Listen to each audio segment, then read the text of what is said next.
All right, a Fox News alert. President Trump putting Iran on notice and giving them an ultimatum, calling off, reportedly, strikes at the last minute in exchange for talks, if we're to believe Reuters. So is this a good strategy? Joining us right now with his reaction, retired four-star general and former commander of the U.S. Army Training and Doctrine Command, General David Perkins, coming to us from Israel.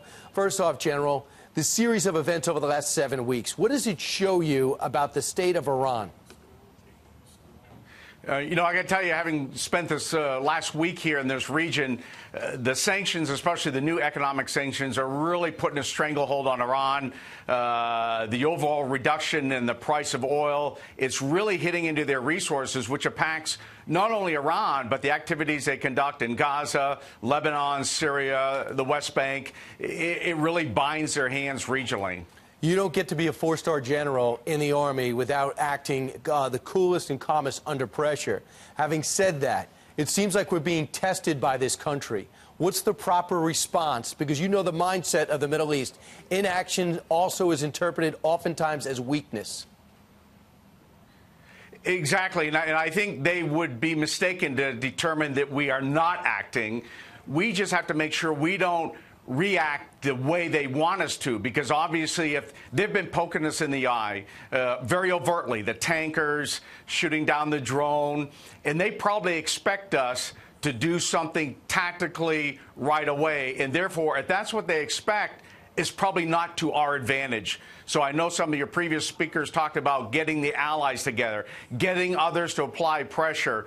Many more countries depend on the oil through the Straits of Hormuz than does the U.S., so we can actually leverage this, and when we do react, if we do react kinetically, we've got to have second, third, fourth, fifth order things ready to follow up so that we're actually executing a long-term strategy, not just a tit-for-tat tactic. General, I give you the keys to the reaction. What's the best reaction from what you know and from what you feel in the Middle East right now? How should the U.S. respond?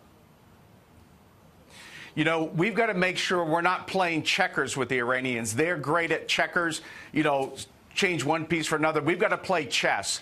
And I think we've got to continually box them into a corner. So I think keeping all the military options on the table, they know that with the decision of the president, a lot of their military resources can disappear. They know that we're applying economic sanctions, and they need to know we've got other things we can do, and there are other ways we can warn them so they know the noose is tightening around their neck. General, you fought in Iraq. You led troops into Iraq. You were there during the Thunder Run. 20 seconds. Do the Iranians have blood, American blood, on their hands?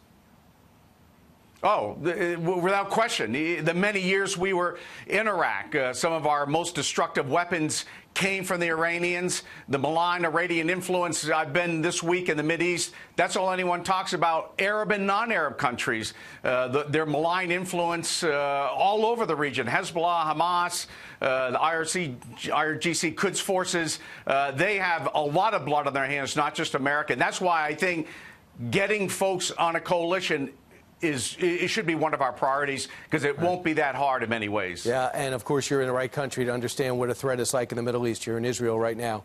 Retired General David Perkins, thanks so much. Thanks, Brian.